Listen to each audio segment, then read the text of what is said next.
मेरी मम्मी से संबंध बनाया था।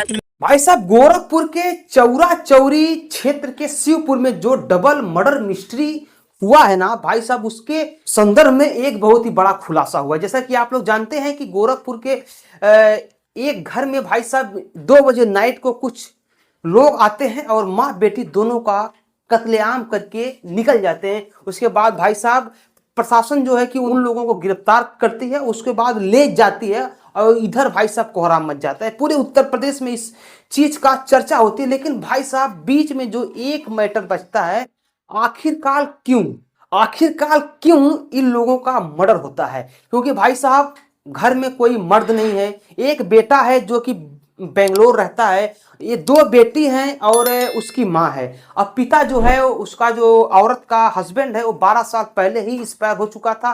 तो आखिरकार क्या दुश्मनी थी, क्यों मतलब कि इन लोगों को इस प्रकार मार दिया गया? भाई साहब उनकी जो बड़ी बेटी है पूरी कहानी बताती है विस्तार से, पूरी सच्चाई पर से पर्दाफाश कर देती है। भाई साहब आज से 3 महीना पहले भी इसकी माता को इन लोगों ने मारा था मार्केट में, उसमें भी मुकदमा वगैरह होता है, लेकिन उसमें दबाव वगैरह की वजह से समझौता हो जाता है, मैटर सॉल्व हो जाता है। लेकिन अब की बार भाई साहब उन लोगों ने मर्डर ही कर दिया इनका। लेकिन भाई साहब उनकी बेटी बताती है कि जब मेरे पिताजी मर गए, हम लोग बहुत ही छोटे छोटे थे, तो वो जो कोटेदार है जिसने माँ की हत्या किया है उससे और मेरी माँ का संबंध था। मेरी मम्मी से संबंध बनाया था तो मेरी मम्मी उसके पे विश्वास करती थी। भाई साहब ये बात सुनने के बाद तो भाई साहब पूरा गुत्थी ही पलट जाती है कि आखिरकार भाई साहब इस कारण उसने मार दिया।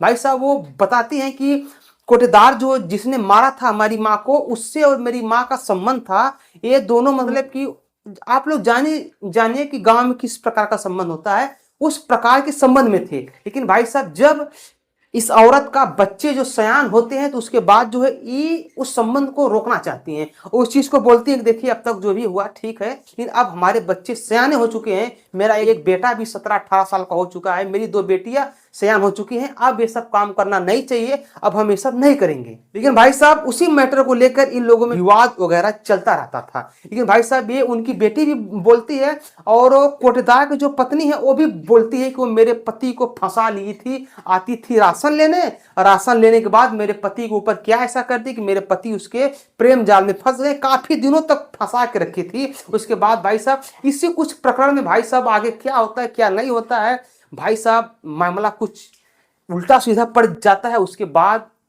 कोटेदार ने इन अपने कुछ लोगों के साथ में आकर रात में इनकी हत्या कर देता है। भाई साहब अगर बड़ी बेटी भी अगर दरवाजा वक्त पे खोल दी होती तो उन लोग बड़ी बेटी को भी हत्या कर देते, क्योंकि बड़ी बेटी ही उस चीज का सबूत थी। लेकिन उन्होंने दरवाजा तोड़ने की भी कोशिश की थी, ये उनकी बेटी खुद इस चीज को बताती है कि उन लोगों ने दरवाजा तोड़ने का पूरा कोशिश किया था, लेकिन हमने जो है कि दरवाजा को बंद रखा था और मैं यही चिल्ला रही थी कि मैं जो है 112 नंबर पे डायल कर दी हूँ, पुलिस आती ही होगी, एम्बुलेंस आती ही होगी, मेरे मामा भी आते ही होंगे।